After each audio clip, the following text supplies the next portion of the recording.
Very good morning to all of you. और मैं रितेश शगारे दोबारा आपका स्वागत करता हूं टीम इनविजिबल के इस यूट्यूब चैनल पे। और ये वीडियो बहुत ज़्यादा इंपॉर्टेंट है और ये वीडियो इसलिए ज़्यादा ज़रूरी है क्योंकि इसकी समझ बहुत सारे लोगों को नहीं है, इंक्लूडिंग मी। क्योंकि मुझे भी इस चीज़ की जानकारी तब मिली जब हमारे एक टीम के लीडर हैं, उन्होंने मुझे एक सर्टेन वीडियो सर्कुलेट किया। ये जो शिपिंग कैलकुलेशन है और वेट कैलकुलेशन है, ये समझने के लिए मैंने वो देखा और मुझे देखने के बाद में लगा कि आप लोगों तक इसका एक सही वीडियो रिकॉर्ड करके शेयर करना चाहिए ताकि कोई भी कंफ्यूजन या मिसलीडिंग इन्फॉर्मेशन क्रिएट ना हो। राइट, तो first of all thank you जिन्होंने मुझे ये वीडियो शेयर किया था। थैंक यू सो मच, क्योंकि उसके कारण मुझे भी समझ में आ पाया, क्योंकि मेरी खुद की कुछ कंपनीज हैं बट मैंने कभी भी इतना डिटेल में कभी ध्यान नहीं दिया था। और प्रॉपर वो डीटीडीसी में या एक लॉजिस्टिक कंपनी में ही काम करते तो उन्होंने मुझे एक्सप्लेन किया। राइट, तो सबसे पहली बात तो हम लोग ये समझ लेते हैं कि शिपिंग कैलकुलेशन जो होता है, जो प्रोडक्ट के वेट, जितनी भी ई कॉमर्स कंपनी है, इंक्लूडिंग फ्लिपकार्ट की बात करें, अमेजोन की बात करें, अलीबाबा की बात करें या दुनिया की कोई भी ई कॉमर्स कंपनी, इनका जो भी लॉजिस्टिक पार्टनर होते हैं, या तो इनकी खुद की लॉजिस्टिक जो है टीम होती है या इनके लॉजिस्टिक पार्टनर्स होते हैं थर्ड पार्टी। ठीक है, तो जब भी आप किसी लॉजिस्टिक कंपनी को एक पार्सल देते हैं तो उस पार्सल का कैलकुलेशन दो तरीके से किया जाता है। एक रहता है नॉर्मल कैलकुलेशन, जिसे हम लोग बोलते हैं actual product weight plus packaging weight, मतलब प्रोडक्ट का वजन कितना है और उसको पैक करने में जो वजन गया गया है, जिसमें हम लोग बबल रैपिंग हो गया है या फिर जो कार्टन यूज हो रहे हैं, जैसे आम लैंग्वेज में हम लोग तख्ते या खड्डे भी बोलते हैं। राइट, तो ये ही डिसाइड करता है। अब डिपेंड करता है कि कार्टन, क्योंकि कार्टन की क्वालिटीज बहुत ज्यादा सुप्रीम आती है। अगर आप अच्छी अच्छी जो क्वालिटीज देखेंगे तो उसके कारण उनका वजन थोड़ा सा हैवी हो जाता है। और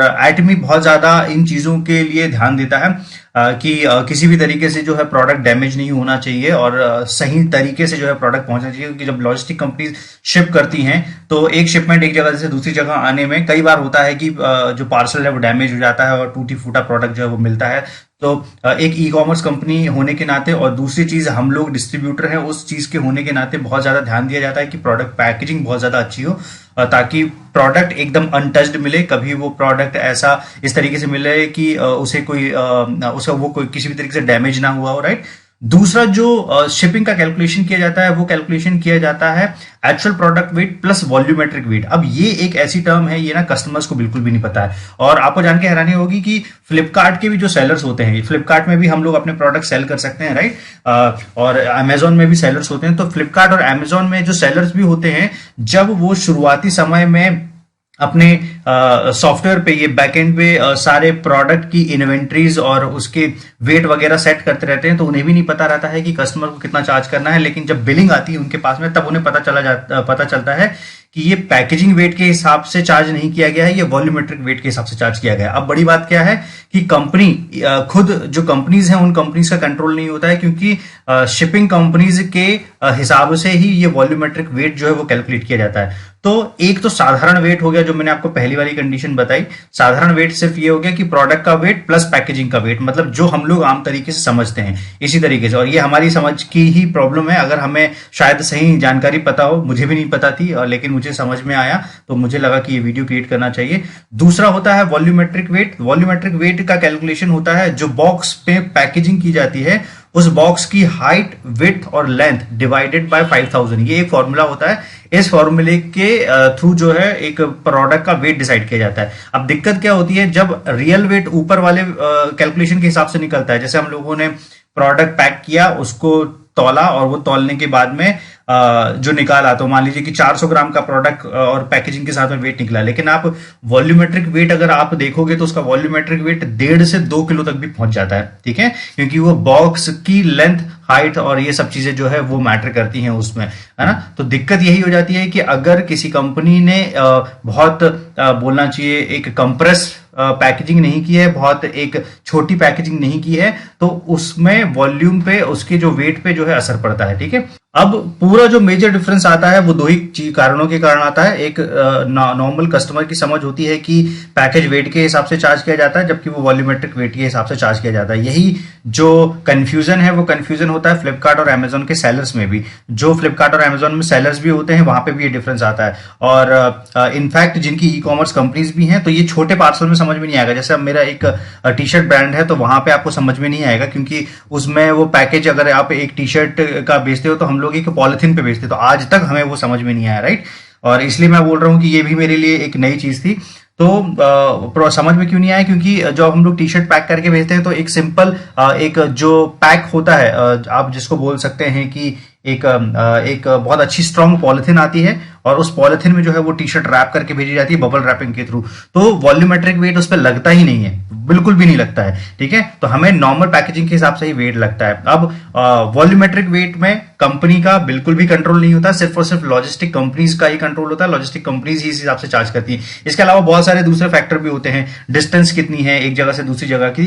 तो पहले तो मैं ये आपको क्यों समझा रहा हूं, ताकि आपको ये समझ में आए कि शिपिंग कैलकुलेशन होता क्या है, ताकि आपको ये समझ में आए कि फर्स्ट डे पे भी जो एटमी शिपिंग चार्ज कर रही थी वो बिल्कुल ही फेयर शिपिंग चार्जेस थे, राइट। बस एक छोटा सा कंफ्यूजन ये हो गया कि उन्होंने कहीं पे भी ये मेंशन नहीं किया वॉल्यूमेट्रिक वेट, और वॉल्यूमेट्रिक वेट और पैकेजिंग वेट दोनों बहुत अलग चीजें हैं, तो वो समझ में नहीं आई। अब गुड न्यूज क्या है, गुड न्यूज ये है कि पहले दिन जो भी फीडबैक गए थे एटमी इंडिया के पास में, उन्होंने क्विक डिसीजन लिया। और इसलिए मैं बोलता हूं कि कस्टमर सेटिस्फैक्शन से ज्यादा कस्टमर सक्सेस पे एटमी जो है फोकस करती है। क्विक डिसीजन लिया, और डिसीजन लेने की इमीडिएट बाद जो है आप अगले दिन देख सकते थे वहां पे शिपिंग चार्जेस में हैवी डिफरेंस था, 50% जो है उन्होंने शिपिंग चार्जेस कम कर दिए थे। अब आज की अगर आप बात करेंगे तो जस्ट 11:45 के बाद में अगर मैंने लॉगिन करके चेक किया हुआ था, तो आप अगर अभी चेक करेंगे तो कल के रेट से भी बहुत ज्यादा कम रेट्स हो गए हैं। और अब Atomy India completely product weight plus package weight के हिसाब से चार्ज कर रही है, राइट। तो इसके हिसाब से चार्ज कर रही है, तो इसके कारण डिफरेंस ये आ रहा है कि आपको वही शिपिंग रेट्स देने पड़ेंगे जो जनरल रेट्स जो है दिए बाकी के कंपनीज के थ्रू दिए जाते हैं। अब मैं एक चीज और समझाने की कोशिश करूंगा कि एक तो आप ये बात समझ ही गए होंगे, दूसरी बात आप समझिए कि एटमी को सिर्फ अभी कुछ ही दिन हुआ है, राइट। लॉन्च हुए अभी कुछ ही दिन हुआ है, और हमारी तरफ से भी इनफैक्ट बहुत ज्यादा फीडबैक गए हैं, हमारी टीम की तरफ से, सभी लोगों की तरफ से बहुत ज्यादा फीडबैक गए हुए हैं। तो कंपनी बिल्कुल 110% इंडियन मार्केट एक ऐसा मार्केट है जिस मार्केट को दुनिया का कोई भी ब्रांड नहीं छोड़ना चाहता। छोटे से छोटा 4 रुपए का प्रोडक्ट बेच रहा होगा वो भी नहीं छोड़ेगा, प्रीमियम प्रोडक्ट बेच रहा होगा वो भी नहीं छोड़ेगा, क्योंकि इतना बड़ा मार्केट साइज है। तो काफी चीजें जो है मैं ये मानता हूं कि कंपनी के डिसीजन पे छोड़ देनी चाहिए, राइट। क्योंकि इतनी बड़ी कंपनी है तो वो 110% क्विकली अच्छे बड़े डिसीजंस लेके हमारे फेवर में बात करेगी ही करेगी, राइट। तो मेरा ये मानना है कि जो कंपनी है एटमी है, बहुत सारी चीजें हमें जब हम लोग किसी कंपनी से एसोसिएटेड होते हैं तो कंपनी की जो बेसिक प्रिंसिपल्स है, फाउंडिंग प्रिंसिपल्स हम लोगों ने फॉलो किए हुए हैं, हम लोगों ने कंपनी के एथिक्स, कंपनी के बेसिक रूल्स फॉलो किए हुए हैं। तो बहुत सारी चीजें कंपनी भी चाहती हैं कि हर चीजें जो हैं वो डिस्ट्रीब्यूटर के फेवर में जाए, राइट, क्योंकि उन्हें भी लॉन्ग टर्म बिजनेस करना है। और दूसरी चीज क्या है कि जैसे जैसे वॉल्यूम इसका बढ़ेगा, वॉल्यूम मतलब से शिपिंग वॉल्यूम बढ़ेगा, तो जाहिर सी बात है शिपिंग वॉल्यूम बढ़ेगा तो हो सकता है इन फ्यूचर, ये मैं अपनी कैलकुलेशन के हिसाब से बता रहा हूं, हो सकता है इन फ्यूचर मान लीजिए कि अभी एवरी डे जो है 10,000 प्रोडक्ट्स जो है टोटल ऑर्डर हो रहे हैं या 10,000 टोटल ऑर्डर्स लग रहे हैं। एक एग्जांपल के लिए सिर्फ मैं बता रहा हूं, इसका कोई ऑफिशियल अनाउंसमेंट वगैरह नहीं, एक एग्जांपल की 10,000 या 1,00,000 प्रोडक्ट जो है पर डे जा रहे हैं, राइट। अब इन फ्यूचर हो सकता है 10 लाख प्रोडक्ट पर डे जाए या 5 लाख प्रोडक्ट पर डे जाए। तो जब एक लॉजिस्टिक कंपनी जो थर्ड पार्टी लॉजिस्टिक कंपनी होती है तो जाहिर सी बात है कि उससे ज्यादा वॉल्यूम मिल रहा है, जैसे वॉल्यूम मिलना स्टार्ट होगा तो वो डेफिनेट सी बात है एक बेटर कोटेशन जो है वो कंपनी को ऑफर करेगा, और हो सकता है उस कारण से रेट्स थोड़े से और डाउन हो जाए। लेकिन ये एक दिन में नहीं होगा, इसके लिए हमें थोड़ा सा टाइम देना पड़ेगा, और वो हो सकता है कि जब तक कंपनी स्टेबल नहीं हो जाती, सस्टेन नहीं कर जाती है, तब तक हमें थोड़ा सा समय देना पड़ेगा, और बहुत सारी जो चीजें हैं उन चीजों के बाद में निकल के आएंगी, राइट। तो पहले दिन में बहुत सारी चीजें एक्सपेक्ट करना हम सभी लोगों के लिए, क्योंकि कई बार ऐसा हुआ है कि हमें ये जो बिहाइंड द सीन ये सब चीजें रहती हैं ये नहीं पता रहती है, और इस कारण से हम लोग बहुत ज्यादा जजमेंटल हो जाते हैं, है ना, हम लोग बहुत ज्यादा जजमेंटल हो जाते हैं। तो हमें इन सारी चीजों का जो है बहुत ज्यादा ध्यान में रखना पड़ेगा, राइट। तो एक तो मैंने आपको ये चीज बता दी, अब आपको क्लियर हो गया होगा, और अच्छी न्यूज ये है कि अब आपको actual product weight plus packaging weight के हिसाब से जो है वो चार्जेस लगेंगे, वॉल्यूमेट्रिक वेट के हिसाब से चार्ज नहीं लग रहे हैं। आप चाहें तो वेबसाइट चेक कर सकते हैं, ओके। दूसरी सबसे अच्छी चीज जो मैं आपको बताना चाहूंगा कि सबसे पहले आप समझ लो, अब हम लोग बात करते हैं जो टैक्सेशन की बात चल रही थी, प्रोडक्ट प्राइस का कैलकुलेशन क्या होता है ये आप समझ लीजिए। और कोई भी व्यक्ति जो आपसे प्रोडक्ट प्राइसिंग जस्टिफाई करने को कहता है या कुछ भी बातें करने को कहता है, आप सिंपल सा ये कैलकुलेशन रख सकते हैं। कोई भी दुनिया के प्रोडक्ट का कैलकुलेशन जब प्रोडक्ट बनाया जाता है उसको इस तरीके से बनाया जाता है। मैं एक रॉ फॉर्मूला बता रहा हूं आपको। एक रॉ मटेरियल्स होते हैं जिसमें इंग्रेडिएंट्स हो गए हैं, ठीक है, उसकी लागत आती है, प्रोडक्ट की पैकेजिंग की लागत आती है। अब शिपिंग की पैकेजिंग अलग हो गई है, ठीक है, प्रोडक्ट की पैकेजिंग की मैं बात कर रहा हूं। प्रोडक्ट की पैकेजिंग का मतलब से लेट्स से कि पेस्ट जिस ट्यूब के अंदर में पैक हुआ है वो ट्यूब, ठीक है, तो उसकी भी एक लागत रहती है, ठीक है। इसके बाद में quantity of each product, quantity of each product, कितनी क्वांटिटी में एक सिंगल प्रोडक्ट मैन्युफैक्चर किया जा रहा है उस पे। इसके बाद में कंट्री का टैक्स, ठीक है, कि जिस कंट्री में लॉन्च किया जा रहा है। बहुत सारे लोग मुझसे कई सवाल पूछते हैं, तो उसका सही जवाब ये है कि आपको जो इंटरनेशनल और यहाँ के रेट्स में जो डिफरेंस मिलते हैं ना, उसमें भी कंपनी का कंट्रोल नहीं है, क्योंकि वो कंप्लीटली उस गवर्नमेंट की, उस कंट्री के गवर्नमेंट की जो है पॉलिसीज है। अब अगर आप यूएसए में जाएंगे तो वहां पे जो टैक्सेशन है, मेरी पढ़ाई के हिसाब से बता देता हूँ, करीब 3% के आसपास का टैक्स जाता है। तो डिफरेंस क्या हो जाता है, यही यहाँ पे 15% एडिशनल टैक्स देना पड़ता है, ठीक है। इंडिया में वही टैक्स जो है 18% जाता है। काफी लोग बोलते हैं ये टैक्स हम क्यों नहीं, राइट। अगर आप टैक्स नहीं देंगे तो आप बेचने के हिसाब से भी उसको नहीं दे सकते। दूसरी एक चीज क्या है कि सारे जो टैक्सेज जो बाकी के प्रोडक्ट्स होते हैं जो हम लोग जनरली कोई और जगह से परचेस करते हैं, उसमें इंक्लूडिंग टैक्सेस जो है वो दिखाई दे दिए जाते हैं, राइट। जो इंक्लूडिंग टैक्सेस जो है वो दिख जाते हैं। अब इसके कारण डिफरेंस ये आता है कि लोगों को ये लगने लगता है, क्योंकि एटमी बहुत ज्यादा ट्रांसपेरेंट कंपनी है, और ट्रांसपेरेंसी के कारण एटमी ने ये किया हुआ है कि आपको कंप्लीट जो बिना टैक्सेशन के, बिना शिपिंग की जो डिस्ट्रीब्यूटर रेट्स है वो आपको अलग दिखेंगे, और शिपिंग के डिस्ट्रीब्यूटर्स रेट्स, शिपिंग के रेट्स और टैक्सेशन रेट्स है वो अलग दिखेंगे कि इतना जीएसटी जो है जा रहा है। कंफ्यूजन ये हो जाता है कि इंडियन मेंटालिटी ये होती है कि जब आपको इंक्लूडिंग ऑल टैक्सेस ऑफर की जाती है चीजें, ठीक है, मान लीजिए कि आपको 130 रुपए में पूरी जो चीजें हैं ऑफर की गई इंक्लूडिंग शिपिंग, या 150 रुपए में पूरी चीजें आपको ऑफर की गई, उदाहरण के लिए दे रहा हूं मैं, है ना। और वहीं पे दूसरी जगह पे, एक जगह पे ऑर्डर ऑफर किया गया आपको कि 100 रुपए जो है ये प्रोडक्ट की प्राइस है, या 80 रुपीज प्रोडक्ट की प्राइस है, 20 रुपए इसमें टैक्सेशन लग रहा है, और इसके बाद में 50 रुपए आप में शिपिंग लग रहा है। तो जब ये ऊपर का बाइफरकेट करके अलग तरीके से इसको पूरा ब्रेक डाउन करके अलग से कंपनी ट्रांसपेरेंसी दिखाने के कारण जब ऑफर करती है, तो वहां पे कंफ्यूजन क्रिएट हो जाता है। वहां पे फिर आदमी को लगने लगता है कि कंपनी ये अलग से जो है वो चार्जेस कर रही है, अलग से 110% चार्ज नहीं कर रही। हो ही नहीं सकता कि कंपनी अलग से चार्ज करे, क्योंकि कंपनी को भी अपनी मैक्सिमम लिमिट्स तय करनी है, राइट। उस प्राइसिंग से ऊपर कंपनी नहीं दे सकती, क्योंकि उनको कस्टमर्स को भी सेटिस्फाइड करना है, डिस्ट्रीब्यूटर्स को भी सेटिस्फाइड करना है। इसके बाद में मार्केट में जो डिमांड है वो भी बना के रखनी है, गवर्नमेंट को टैक्स भी पे करना है। बिना टैक्सेशन के जो है एक तरीके से ये हो जाएगा कि आप इलीगल तरीके से काम कर रहे हैं, राइट। मैं एक नॉर्मल लैंग्वेज में अगर आपको बात बताऊं तो बहुत ज्यादा जरूरी है। इसके बाद में कंट्री टैक्स लगने के बाद में डिस्ट्रीब्यूटर का जो मार्जिन है वो जोड़ा जाता है, कंपनी का जो मार्जिन है वो जोड़ा जाता है। इसके बाद में शिपिंग रेट्स जो है वो जोड़े जाते हैं, और शिपिंग रेट्स में शिपिंग की जो पैकेजिंग होती है वो रेट्स भी जोड़े जाते हैं। तब जाके ये टोटल प्राइसिंग बनती है, ठीक है। ये टोटल प्राइसिंग बनने के बाद में ये डीपी जो है वो डीपी प्राइस बनता है, ठीक है। तो आई होप आपको क्लियर हो गया होगा। Raw material, product packaging, quantity of each product, कितनी क्वांटिटी में बनाया जा रहा है प्रोडक्ट, कंट्री का टैक्स, डिस्ट्रीब्यूटर का मार्जिन, कंपनी का मार्जिन और शिपिंग रेट्स, इस तरीके से। और ये दुनिया के सारी कंपनीज में लागू होती है। जो कंपनी 70 साल से चल रही है उस कंपनी में भी, जो कंपनी कल बनने वाली है उस कंपनी में भी, जो कंपनी इंडियन है उस कंपनी में भी, जो कंपनी बाहर की है उसमें भी। हो सकता है मैंने इसमें इंटरनेशनल के हिसाब से इंपोर्ट एक्सपोर्ट रेट्स नहीं जोड़े होंगे, लेकिन ये सारा इंक्लूडिंग ही मैं आपको बता रहा हूं। तो छोटी बड़ी चीजों को अगर आप इग्नोर करेंगे और आपको समझ में आएगा कि अब जो डिस्ट्रीब्यूटर या जो लोग आपसे बहुत ज्यादा डिबेट करते हैं, तो उन्हें एक सिंपल सा आप चीज बोल सकते हैं। मैं इसको बार बार बोलता हूं कि आप उनकी चेयर पे बैठ के देख लीजिए, राइट। आप उनकी जगह पे बैठ के देख लीजिए और ये सारी कैलकुलेशन जो है आप खुद कर लीजिए, और सारे इंग्रेडिएंट की कॉस्ट से लेके प्रोडक्ट पैकेजिंग कॉस्ट, और जो कंपनी रेट ऑफर कर रही है उससे बेटर रेट जो है वो आप निकाल के दे दीजिए, क्योंकि ये इम्पॉसिबल है, ये हो ही नहीं सकता। एटमी एब्सोल्यूट क्वालिटी, एब्सोल्यूट प्राइस के लिए ग्लोबली जाने जाती है।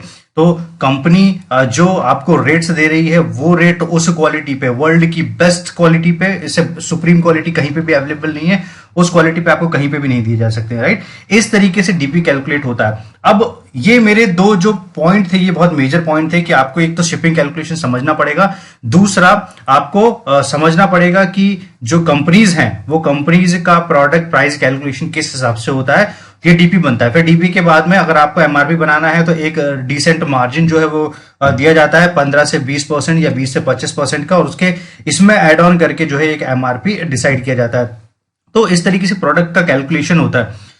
अब कोई भी कंपनी, मैंने पहले भी बताया, जब भी किसी मार्केट में लॉन्च होगी तो वो बहुत ज्यादा कॉन्शियस रहती है, बहुत ज्यादा कॉन्शियस रहती है, और उस मार्केट में जो भी इन फ्यूचर चेंजेस करवाने रहते हैं। जैसे मैं एक उदाहरण के लिए एग्जांपल दूंगा, मैकडी का नाम आपने सुना होगा, मैकडोनल्ड का हॉट सेलिंग प्रोडक्ट जो इंटरनेशनल मार्केट में है वो है हॉट डॉग, ठीक है। लेकिन इंडियन मार्केट के हिसाब से हॉट डॉग बिल्कुल नहीं चलता है। लेकिन इन फ्यूचर जब उन्हें समझ में आया तो उन्होंने पूरी पॉलिसीज जो है वो चेंज करी, और Indian market, Indian demographics, Indian demand के हिसाब से आलू टिक्की और यहाँ के जो लोकल फास्ट फूड है उनको जो है निकाला, राइट। प्राइसिंग भी जो है उस हिसाब से इन फ्यूचर करी। तो सारी चीजें जो है इन फ्यूचर डेफिनेटली पॉसिबल है। हमारे जो एमडी सर हैं उन्होंने भी एक जो प्री लॉन्चिंग सेमिनार हुआ था उसमें भी बात रखी थी ये सारी चीजें। लेकिन उसके लिए कंपनी को स्टेबल होने का टाइम देना चाहिए, कंपनी को सस्टेन करने का टाइम देना चाहिए। पहले दिन में अभी जैसे 28,000 पिन कोड्स में जो है डिलीवरी दी जा रही थी, जब फर्स्ट टाइम पे फ्लिपकार्ट और अदर कंपनीज लॉन्च हुई थी, सर्टेन सिटीज ही डिलीवर की जाती थी,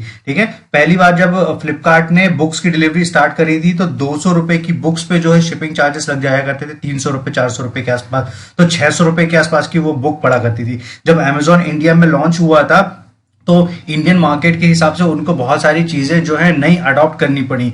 ये सब तब होता है जब कंपनी उस कंट्री में लॉन्च हो जाए, लॉन्च होने के बाद में फीडबैक्स मिले मार्केट से, उसके हिसाब से कंपनी बहुत सारी चीजों को अपडेट करती है, बहुत सारी चीजों को कस्टमाइज करती है, ठीक है। लेकिन ये एक दिन में नहीं होगा, ये बैक टू बैक जो फीडबैक्स हमारे जाते हैं। और एटमी बहुत बहुत बहुत बहुत ज्यादा कस्टमर सेंट्रिक और कस्टमर फोकस कंपनी है।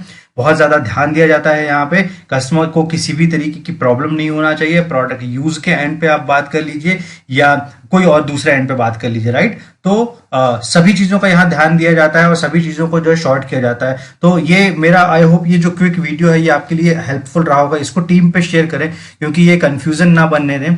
जब तक उन्हें सही इंफॉर्मेशन नहीं होगी सभी चीजों के बारे में, तब तक हो सकता है कि इन सब चीजों के लिए एक छोटा सा कंफ्यूजन बना रहेगा। अगर टीम एक बार समझ लेगी और तो उसके बाद में आई थिंक किसी भी तरीके से जो है कंफ्यूजन क्रिएट नहीं होगा। बाकी एटमी बहुत ज्यादा हम लोगों को आने वाले समय में हमारे फेवर में काम करने वाली है, ये आप अपना माइंडसेट बना रहिए।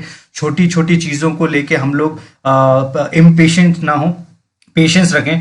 फर्स्ट डे हुआ है, फर्स्ट अभी बोल सकते हैं कि फर्स्ट साइकिल जो है वो कंप्लीट हुआ है। 16 के बाद में सेकंड साइकिल स्टार्ट है बिजनेस का, और आने वाले समय में जनवरी फरवरी के बाद में और अच्छी कुछ न्यूज़ जो है हम लोगों को एक्सपेक्टेड है, मिल सकती हैं, ठीक है।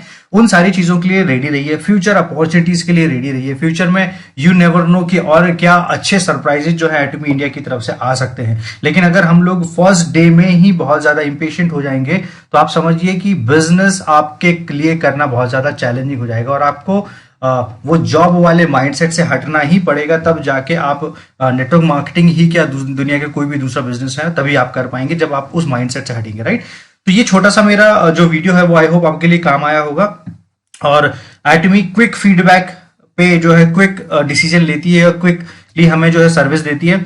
ये सारी चीजें जो है आप एटमी की वेबसाइट पे आप एक बार जाके चेक कर सकते हैं, ठीक है। और थोड़ी सी अपनी समझ रखिए, टीम को एक्सप्लेन करने की कोशिश कीजिए, ये वीडियो शेयर कीजिए, शायद उनका कंफ्यूजन जो है वो क्लियर होगा। ओके, तो thank you so much guys, और मैं जल्द ही आपके साथ में कुछ और नए वीडियोस के साथ में आपको दोबारा ज्वाइन करूंगा। Thank you so much.